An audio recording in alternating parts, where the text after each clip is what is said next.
with Lydia on realtor safety, so come join us. We'll be taking your questions too. So Lydia, my first question is, what are some of the most common safety risks realtors face while on the job, and how can they proactively address these risks? Yes, so we get a phone call from a random stranger asking us to meet them at a vacant house by ourselves. So that's like insane. That's a pretty big risk right there. So hopping in the car thinking about what the commission check would be if you sell it and not much else. Right. So what are some of the proactive things when that call comes in? I'd like you to show me maybe at this house, and what should realtors be thinking? Doing. Think it through, talk to your broker, talk to your friends on what kind of policy you want to have in place. For me, my personal policy, because it came from being very early on, I got a sign call on my listing. A man called me and said, "Hey, I'm sitting outside the house, can I come see it?" And I said, "Yeah, I was about to leave to run an errand, let me go meet you, and then I'll do my errand afterwards." And I was driving up the highway and I thought, this is probably dumb. I should have thought this through. So I called my mother-in-law and I said, "Hey, I'm going to meet a guy at my listing. This is where it is. Will you stay on the phone with me until I see him and get the house unlocked, just to make sure everything's okay?" And she did that. It ended up being fine. He was a very elderly man and I knew that I could outrun him. But I ended up selling a house to his son. It just wasn't that same house. Right. But that triggered a personal policy for me of not showing somebody a house in the same day if I don't already know them. Okay. If it's a relative, somebody that I do know, I'm not necessarily going to have that same policy, but just the random sign call, a perfect stranger calling me, I'm going to meet them the next day, and that will give me time to verify some of the information they told me. Right. So we have different apps where you can look somebody up by their phone number. The first time I used an app like that, it verified that the different sign call guy called me, that he was from Nevada, just moved back home to our area, was living with his parents, address matched, everything. Awesome, that's great. One second, sorry. How can technology such as safety apps or GPS tracking play a role in improving realtor safety? Are there any tools that you like? You mentioned this one that you can check a phone number. Yes. So the one that I have right now is Forewarn. They actually have a booth here at the Expo. Say it one more time. Forewarn. Forewarn. The number 4? Forewarn. Okay. And that's just one of them. Like I said, they're here at the Expo. There are some different options. There's a new one now called Tether RE that I learned about the other day in the Realtor Safety Committee meeting, that it does even more than just looking up a phone number. You plug in a phone number and it can tell you properties that person owns, vehicles, anybody that might live with them, if there's any criminal information. And I do like that because it checks through all of the states, whereas if I look up in my state, I'm only seeing what is available there. And again, I don't always use this app to exclude who I'm not using that to say, oh, I don't want to work with this person. But for me, it's just to verify that, hey, we had a phone call, they've shared some details, and everything's matching up. We also get realtors all kinds of texts and phone calls from people that are spam. So when you plug that into the app, it says no results, and that lets you know it's probably not a real person. But the new one I learned about is called Tether RE, and it includes mileage tracking. And you can put your expenses in there. I'm trying to think of what else they mentioned, but that had some other different features in addition to just looking up phone numbers.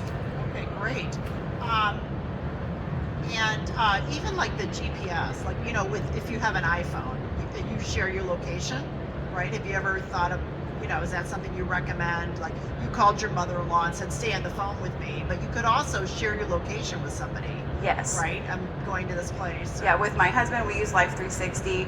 My grandparents and my mom and my mother-in-law can also see me on that. So there's some different options for sharing location. I usually take, because we use showing time in my area, it's included in my MLS, I will screenshot the showings that I'm going to be on. Yeah. And it has the buyer name attached to it, so my husband can see where I'm going to be, who I'm with, and at what time. And that's what works for us. but there are different things like our lock boxes, and Showing Time does have a beacon, so if you don't check in, it'll send a message to whoever you designate as your emergency contact. Awesome, great.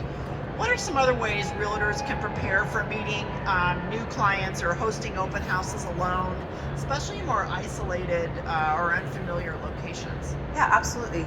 My best suggestion would be the buddy system. That's the easiest thing. If you have a newer agent in your office that you can take with you, hey, let me show you how I run open houses, and you both get the benefit of having someone else there. It doesn't even have to be another realtor. It could be a lender that you use, an insurance agent. A buddy to me is the best policy. All right, awesome. That's a great one. What role do real estate agencies, maybe and associations, play in supporting realtor safety? And are there specific policies or resources that they should provide or do provide? Yes, there is a realtor safety pledge that NAR would like to see all of the local associations and the state associations take, and it's just filling out a form on the website. But there are plenty of safety resources on NAR's website that are for individual agents. Trying to think of specifics. They have videos. I've incorporated those into the classes that I teach about realtor safety. They do have some realtor safety courses, and there are approved instructors, so I'm sure that's some way that our local and state associations could reach out, see who is on that instructor list, bring them in. One thing that they've incorporated to the conferences now is a RAW group, and it's Realtor and Affiliate Wellness, and it's just a place where they have maybe 2 different times throughout the conference where you guys can come together, and I don't want to say it's like an AA meeting, but it's that kind of that idea where you get together and you can share stories if you feel comfortable, and just know that whatever you're feeling, you're probably not alone in that, and you might be able to share, give some comfort to somebody else. Okay, awesome. That's great. So can you share some, you've shared a lot already, Lydia, but any other best practices or success stories of realtors who've effectively prevented or mitigated potential safety threats? Oh, that's a good one. Let's see. I know, at least in my area, we haven't thankfully had many issues. I know there was one person that was reaching out to quite a few female realtors in our area. We knew one girl in my office, and it just took one day of asking around a little bit, and we found that there were like 6 more ladies that this person was harassing, calling, texting, messaging on social media. And so I let my local association know, and they put out a message and say, hey, if you get contacted by this phone number, you can report it to the police or just ignore them, just to make sure we're getting out ahead of anything that could be a problem. That's great. That's a great one. Tell us a little bit about the classes that you teach, and how do we find that? Yeah, so I've been in real estate since 2016, a real estate school instructor since 2018, and getting that instructor license, it allowed me to teach all subjects of CE. The very first CE class I made was a 2-hour realtor safety course. And I modeled it after Tracy, the Safety Lady Hawkins course. Imitation is the greatest form of flattery, right? But she's now the host of Realtor Magazine's Strive with NAR, the Safety Series podcast. And she invited me to be on the episode that aired in January, so earlier this year. So I've done some with that, but I have have a 2-hour safety CE course and a 1-hour. Those are just approved in my state, which is Oklahoma. But I'm sure I could easily go to other places, get it approved for CE in their state as well. But my goal for next year is to get with NAR and become an approved instructor for their safety courses. All right, awesome. Great. Well, do you have any questions for Lydia? Anybody out there? Realtor safety. Yes.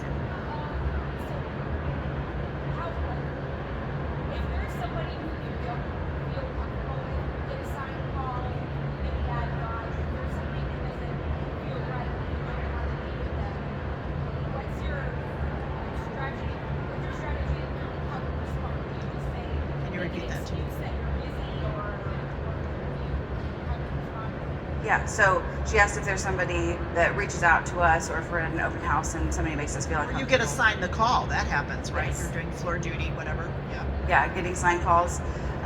Well, first I would say make sure that however you handle it, if it comes up multiple times, that you handle it the same way every time, so we're not getting close to any kind of fair housing violations. We wouldn't want a protected class to say that there was any kind of discrimination there. But one thing I like to talk about specifically with open houses, because that's where I got a lot of my business in the beginning, is that if something makes you feel uncomfortable, and I can't tell you what makes you feel uncomfortable, that if you just get a bad gut feeling, that gut feeling is there for a reason, trust it. If you're at an open house and you say, you know what, I don't feel great, you can turn somebody away, lock the door, wait till you feel comfortable again, shut it down, either text your seller or text the agent, say, hey, I'm sorry I had to close the open house early, and then you leave, because once you say no to one person, then you have to say no to everyone. Well, that's a really good point. Okay. All right. Yeah, definitely trust your gut. If something gives you a weird feeling, you might have policies in place where you ask for a copy of somebody's ID before you go schedule a showing for them. It's almost a little bit easier now that we have the requirement for a buyer broker agreement, because we're having probably more of a conversation up front, and so asking them for their ID, a pre-approval letter, that could be a policy in place. But again, if you get contacted by somebody you don't know, you can say, hey, yeah, let me meet you tomorrow, and then that gives you a time to find somebody to go with you. There's safety in numbers. Yes, there is. Yes, over there, nice and loud. Do you carry around pepper spray or those little nut holes? Okay. Anytime? Yeah, so Landry asked if I carry around pepper spray or some sort of self-defense weapon. I do choose to. My advice and caution on that is carry whatever you feel comfortable with and what you're trained to use. Great advice. So I come from Middle America, so our take on weapons might not be the same as everyone else. So I'm not going to encourage one thing over another. I like how you said trained to use. Absolutely, yeah. Good distinction there. All right. Any other questions? Yes. Not a safety question, but you mentioned you were a CE teacher. So how would you encourage others to Oh, repeat. The question was, Lydia's a CE teacher, and the question is, how would you encourage realtors to pursue becoming CE? Because it's been an income stream for you, right? A little bit, yeah. It's becoming more of an income stream now. But so CE, continuing education. It just depends by state. In our state, it's in our license code and rules. It's laid out pretty easily. I think you have to be 2 years in the business, have a degree, or there might be a third option. You just have to hit 2 of the 3 or 4 options. And for getting courses approved, our state wants an outline of the course. It's 50 minutes of instruction for every 1 hour of CE credit. So they want to see a timed outline of all the points you're going to hit and how long it will take, and make sure each hour adds up to 50 minutes. All right, great. All states are different. In our state, CE courses can be as short as 1 hour. I don't think there's a maximum, but I know from some other states that for a CE course, it's a minimum of 3 hours. So start with maybe your local association, right? Oh yeah, absolutely. Your local association can help you get started. They'll be able to share all the information to get your instructor license, and you can always, most of them I assume would let you hang that instructor license with their school, and then you can go out from there. Awesome. Great. All right. Well, we just have a minute left. Any other questions? Anything, Lydia? Any parting words from you? Yeah, okay, let me look back over my notes to make sure I didn't miss anything. Okay, so here's one piece of advice that most people don't think about. Whenever I am listing a home, I'm thinking about where agents are going to have to go to open the lockbox when I place it. I don't want to place it in a spot where they're going to have their backs to their clients and not be able to pay attention, because when I'm getting into the lockbox, I'm keeping my chest open and I'm talking to them so I know where they are. So with my listings, I don't want somebody to be, reaching up here on a light fixture to get it down and they can't pay attention to what's going on around them. Yes. Sometimes they're back around the corner in the alley. I've seen that before too. Yeah. Yeah. So keep an eye out for your fellow agents when you're placing your lockbox. All right. Well, great advice. Lydia's going to hang out for a little bit if you want to come up and talk to her. Can you guys help me thank her for joining us in the Expo Theater? Thank you. Thank you for having me. This concludes our Expo Theater. We're closing up and getting ready for our closing general session at 3 o'clock in the general session room with Big Papi David Ortiz. So we hope you join us. Thanks so much. Thanks again, Lydia. Thank you.